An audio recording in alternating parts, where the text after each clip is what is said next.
So, okay, so we're gonna do a quick demonstration here on how to trim your quilt. So we're now assuming that you've already quilted and you're ready to trim this, ready to put the binding on. So I usually start in the corner, and I start in the corner with my square ruler to sort of line that up in the corner to get a nice good corner here. If you don't have a square ruler, that's okay. You can use your straight ruler.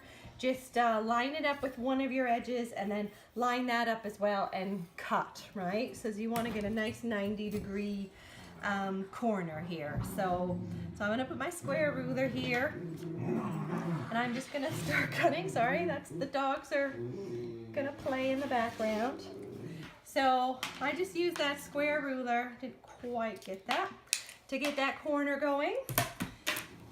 And then now that we've got that done, we're now going to use our straight ruler. So we're going to go ahead and just go for a best fit, follow this side. Sometimes you might find that, you're trimming off a little bit of fabric. Sometimes you're not. But you want to kind of get the edges straight as you can. Your binding will hide a lot of bumps and things like that. As you get closer to the other corner, you may want to go back to the square ruler if you have it, just to get that nice and neatly cut. And then that just starts us off at the next corner, and at this point I'm going to just turn it, and I'm just going to carry on, and I'm going to do the whole trim the whole quilt this way. Okay, I want to pan over. So we've trimmed everything to the edges of the quilt top. We're ready to put our binding on. So what you're going to do is you're going to cut 5 strips of your binding, remove your selvage edges, and I have cut mine at 2 inches. I've told you to cut yours at 2.5.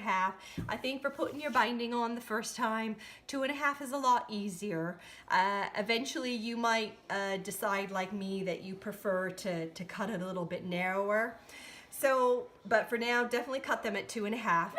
Each one of these strips, what you're going to do is you're going to join them end to end, and we're going to join them on the bias, okay? So you're going to take your 2 strips, you're going to put them right sides together like this, and you're going to sew from that corner to that corner. And what that's going to do is it's going to give you a seam that's like that, okay?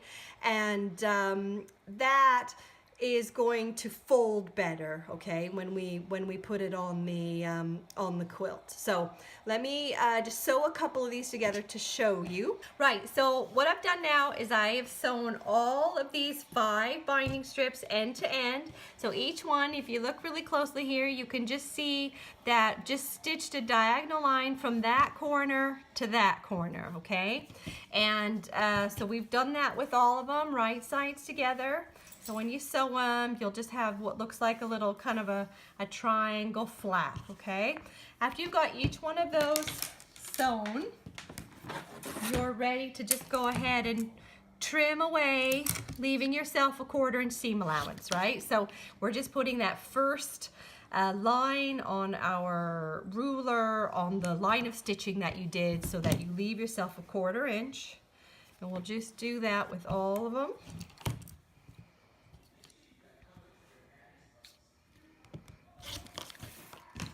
Once we've got all 4 of these done, we're going to take it over to the ironing board, and we're going to press the seams open. Just the first time I think I've told you to press the seam open. And then we're going to press our whole binding strip. Okay, you ready? Okay, right, okay, so these are all, I've trimmed all of these, okay? We're gonna press each one of these open. Now, it doesn't matter if you go through and press all these first, or if you just kind of do it as you go.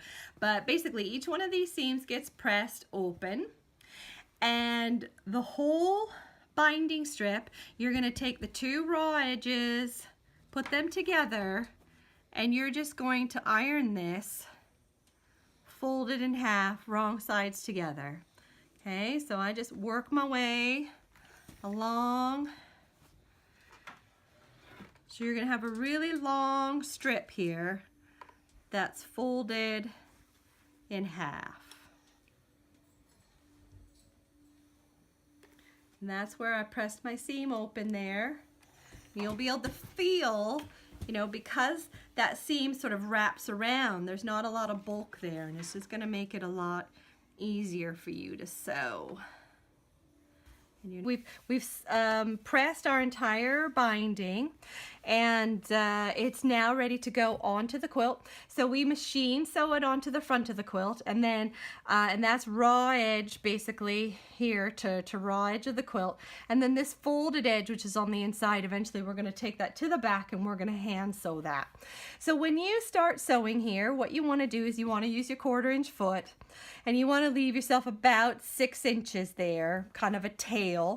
And it doesn't really matter what side of the quilt that you start on. I would just suggest that you start sort of roughly in the middle of one side, but where you start isn't really that important as much as sort of having a bit of a tail there to start.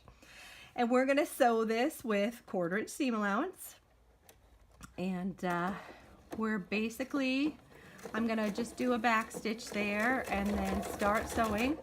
And every once in a while, just stop and line up the edge of your binding with the edge of the front of the quilt. And if you want to pin it, you can.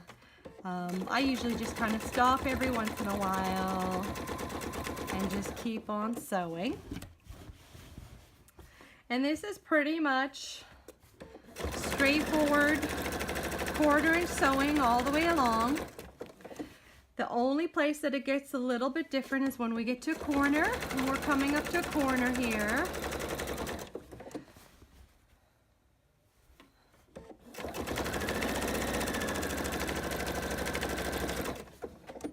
Okay. As you get to the corner, you want to slow down, because what you're going to do is you're going to stop sewing when you get about 1/4 inch from the edge. And if you're not sure what that is, you can sort of measure it before you get to it and just put a pin there just to remind you to stop.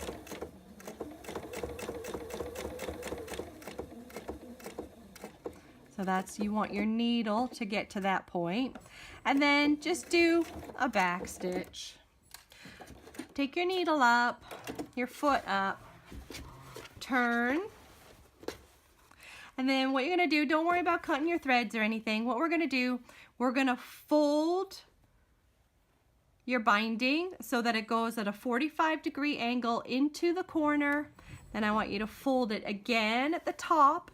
That's going to put your binding again so that it's raw edge to raw edge. You're just going to start sewing at the edge there. My thread's stuck. There we go.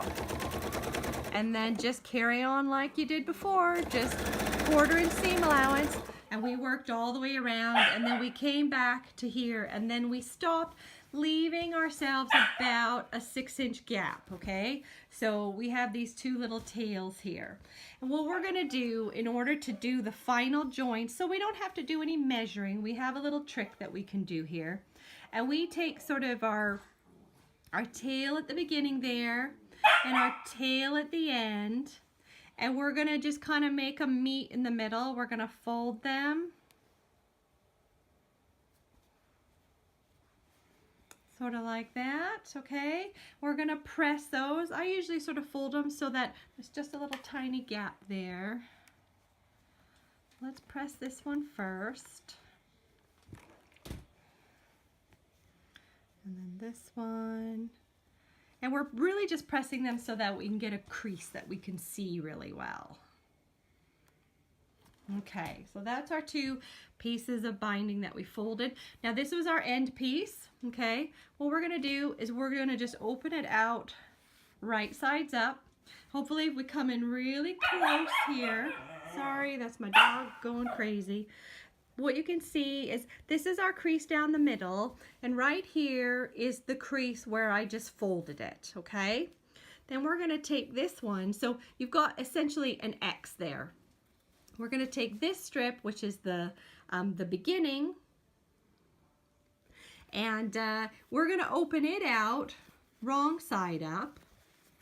And here again, we've got an X, and we're gonna place it so that one X is sitting on top of the other X. So this crease here is going to have the long crease from this piece sitting on top of it, and the short crease is going to sit on that one. And this is where you have to do a little bit of sort of poking and prodding to get them to fit each other, okay?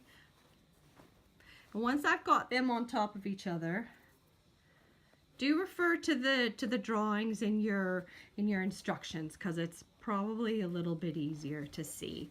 But basically, that's that long crease there, and I've got the short crease from this one sitting on top of it, and then here I've got the long crease of this one sitting on top of the short crease of this one. And what I've done is I put 2 pins in here, because what I'm going to do, just like when we sewed your binding strips, we essentially had your 2 fabrics so that they were in a kind of a going into a corner. We're essentially doing the same thing here. We're sewing from that corner to that corner, going through the center. Okay, so we're ready to sew now. So remember, that's our cross there. We're going from this point through the center of that cross to the other point.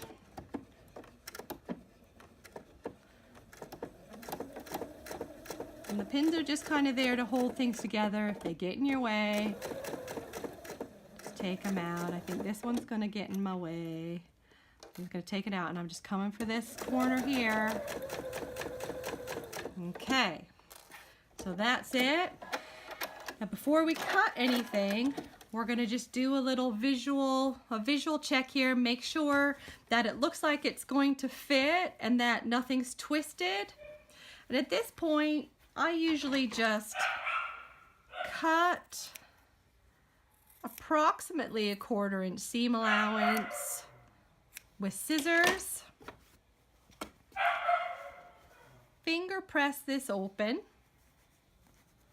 and then just close that up. And now what you're ready to do is just finish off your seam. So where we ended here, sorry, just a little technical problem here. Needle unthreaded. Okay, so we're just gonna start roughly where we finished off sewing before. And we're just gonna carry on our 1/4 inch seam allowance.